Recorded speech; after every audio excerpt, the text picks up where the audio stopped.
paper today is on the constitutional pivot towards the local, analysis of the Conservative manifestos from 1992, 2019. And the paper, it's an analysis of 8 Conservative Party general election manifestos, and it asks 2 main questions. One, were the Conservative Party's constitutional policies guided by a conservative view of the Constitution? I'll define that in a moment. And were the party's views and policies, what were the policies towards local authorities or local government? So I'm defining a conservative view of the Constitution, small c there. So as a philosophical, political philosophical view based on a sort of a bunch of principles. So a skepticism of man's reasoning power or individual reasoning power, suspicion of grand political blueprints, working with the grain of human nature, an historical approach and an empirical approach to problem solving and decision making based on tradition and custom, continuation of a commitment to past and future based on advocacy of constitutionality, and a trustee model of representation. So that's what I'm defining a conservative view of the Constitution as. So the context of what we're operating in, the constitutional context. So from the 1970s onwards, there's been constitutional changes. I've put here a few works that outline this constitutional change, and I prefer to put it into waves. So the European wave, so from 1973, membership of the European Community, now Union. The reason why I refer to these as waves is because they are still ebbing and flowing today. So Brexit, for example, and is still having an impact on our constitution. These are not static in their impact. The Labour years, the Conservative, especially the Conservative right, saw that the New Labour years as new Labour, new danger, and also a more significant danger, because they were outlining cultural change, but for this paper, more constitutional changes, which have lasting effects and much more difficult to overturn. So you can look at Hickston here, new book, The Conservative Right, Wheatcroft here outlining this position, The Death of Tory England, of how especially the Conservative right saw the constitutional changes in New Labour as more dangerous. And that's how they saw it, not as a mistake, but as a dangerous thing to be tinkering with. And of course, it causes more problems with conservative thought, especially a dispositional type, like an Oakeshottian type, or a status quo type of conservatism. It's much more difficult. If you think the status quo is not good, how do you reform that? Do you go back to the status quo ante, or do you look forward? And of course, looking forward and status quo ante cause trouble for conservative thought more broadly.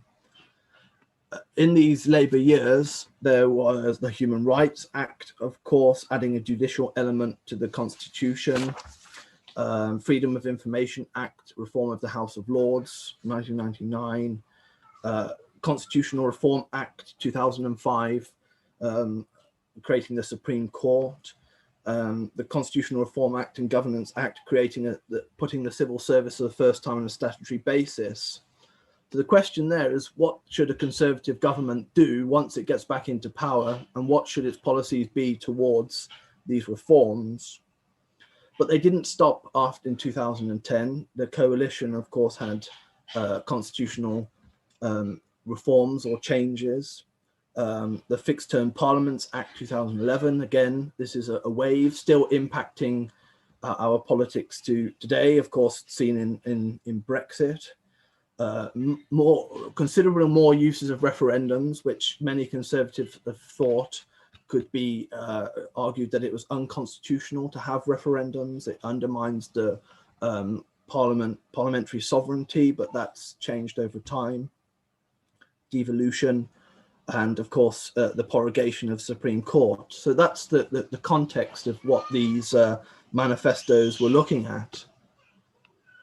Why manifestos? Well, they are the fullest official statement of a party's party proposals. Can also perhaps thicken this out into the Conservative policy centre, political centre, candidates briefing notes. You can look at the Conservative Research Department's documents on these sort of things. But of course, this is specifically aimed for the public. Many people, of course, don't read the manifestos, but newspaper articles report on them, broadcasters report on them, and it can create the theme for the campaign and campaign discussion. The 1997 election, John Major went around the country arguing against devolution, saying that a vote for Labour would be a breakup of the country. So we can see how manifestos impact on the campaign itself. But within conservative thought or the Conservative Party or both, there is debate about them. Should they be values-based? Should they be policy-based? Should they be based on multiple themes or one big idea, such as privatization? Should they be long documents or just short? For example, that in the you can see the Tamworth Manifesto was very short and to the point and values-based. Other manifestos, the 1987 manifesto, there were two, one focusing on past achievements, one on the future direction. So should there be one manifesto? Should there be two? This was also a debate about to have it in 1992 as well. So 8 election manifestos is what this paper have analysed. And as we can see on the right-hand side of the screen, from where I'm looking at it, there hasn't been, from the macro level, there hasn't been a clear set of headings or subheadings of where constitutional policy is put into the manifesto, and certainly not when it comes to local government or local authority reform. That is all over the place. It can be in different sections at different times and too numerous to actually try and put into a small table. One example is the 1992 manifesto, where the constitutional policies were set out, as you can see it called a United Kingdom, which focused mainly on devolution. That was the hot topic at the time, devolution. And local government was put in a different section of the manifesto, in a section called A Brighter Britain, which focused on cities, London, the countryside, the environment, forestries. So it's very difficult to get a constitutional feeling of local government reform when it's discussed separately from the other constitutional policies. All of the manifestos during this time expressed explicitly, such as William Hague's manifesto in 2001, said that the Labour reforms up to that term were a vandalism. That's what the word it was used. It was constitutional vandalism. And so if you express so strongly, then you would have thought there'd be a strong reform program to, if your house is vandalized, you'll want to get in there, clean it up and restore it perhaps to how it was before, or perhaps it will be a motivation to renovate that part of your house. But actually, most of the constitutional policies were not looked at through a constitutional lens. They were mainly economic or financial and efficiency lens. This can be problematic from a constitutional perspective, because what's desirable from an economic or financial point of view may not be desirable constitutionally. For example, a unitary council or a combined authority may provide financial or economic incentives, but they may consolidate power in a certain area rather than disperse it, where a conservative view would be push it down and push it wide. Conservatives who hold this view would argue that you could look at Scotland and see how what has happened is it's been devolved from one concentration of power, and all it's done is concentrated another set of power in another location. Look at the police force, look at the local government reform, rather than dispersing it wider.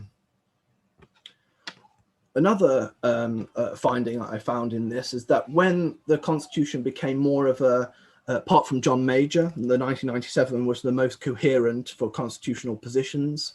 The heading was Constitution, and it was a lot more in the round, looked as a constitution and looked through a constitutional lens. However, as the Constitution became more of a hot topic, the conservative manifestos became more focused on more discrete aspects of the Constitution: local government reform, local assemblies, for example, devolution, and the Human Rights Act became much more prominent rather than a wider view of what the Constitution should be. Lots of Labour's reforms were not addressed in the manifestos at all, and there was a turn to the local instead of trying to reform what Labour did. This was especially true in the 2001, 2005 and 2010 manifestos. But devolution, there was a paradigm shift, especially after 2001, 2005 manifestos, where 1992, 1997 was firmly against any devolution, stating that the development of new assemblies in Scotland and Wales would create strains on the Union, and it will create a whole new bureaucratic layer of government hungry for power. However, in the 2015 manifesto, it states it was right to create Scottish Parliament and Welsh Assembly. So we can see during that time that there was a shift in thinking. This was much more prominent in Scotland rather than Wales. The 2005 manifesto declared that there might be a referendum, or they would look into in some vague way of perhaps abolishing the Welsh Assembly. So that wasn't so committed to, but in 2010-15, this was much more so. So the Constitution at a national level is in flux and has been for quite a while, and this is going to carry on with the Local Government Devolution White Paper. Local authority government and reform has not been seen through a constitutional lens. As I said, it's economic or financial or efficiency lens. For example, growth deals. The 2019 manifesto said we would like to devolve this through Northern Powerhouse, Western Gateway, East Midlands Engine, and will drive greater levels of foreign investment into the UK. An example, a financial example, 2017 manifesto: we'll continue to give local government greater control over money they raise and address concerns about fairness of current funding distributions. The 2017 went on to say about Cardiff Capital Region, Swansea Bay Region, North Wales growth deals. And there was others such as funding local government with public health budgets. We support that, grow the economy as a whole, regenerating new jobs and higher wages for everybody. So in conclusion, Conservative manifestos from 1992 to 2019 have not looked at constitutional reform or local government reform with a constitutional lens. They've been looked through from an economic lens and a financial lens, especially looking on economic growth through growth deals, generating foreign investment, providing value for money to ensure that local authorities provide local value for money, improving services, rather than the relationship between national government and local government, or a coherent view of what local government should be in England or across the UK. The limitations to my paper is that the analysis does not involve sub-state manifestos such as Wales or Scotland. They're not included. Also, are manifestos meant to be discrete documents written for the political time, or do they represent a conservative thought over time, arguing that getting that right would then provide different viewpoint? And of course, looking at manifestos over time, many different people write it. is it really, should we be looking at it in this amount of detail or not? Another limitation is that my definition of conservative view is more on the Toryism side rather than a Whig or Liberal position, or you could call it a Burkean position, which of course may skew the analysis. Thank you very much. Great, thank you very much, Dan. Let's see, do we have any questions? Scanning for hands on Zoom, but also just in the chat.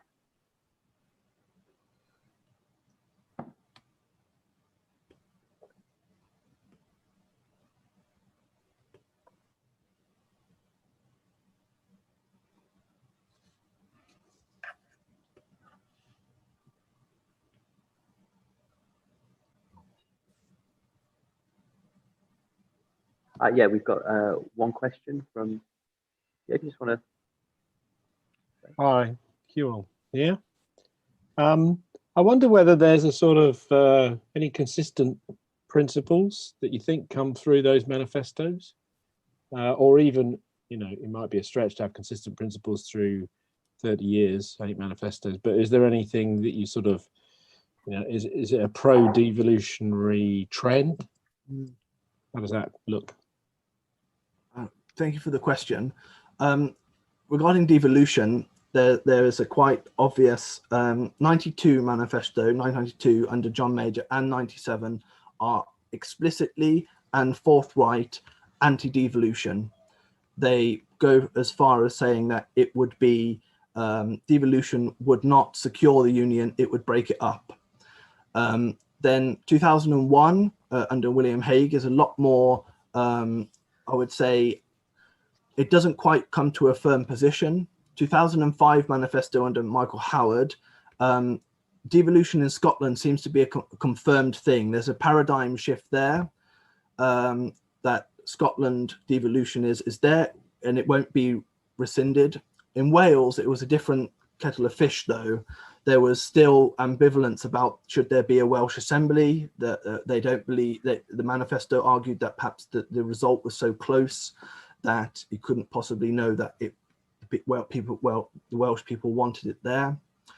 Under Cameron, as 2010, 2015, there is a pro-devolution position, and that's where we've moved from Cameron onwards. There is a pro-devolution position under May and under Johnson as well in the manifestos. These are now pro-devolution, so we can see that it's changed from John Major, who is absolutely not in favor of devolution. Then there's a sort of a shift, and then a pro-devolution from Cameron onwards, Cameron, May, Johnson. Yeah, okay, thank you. Do we have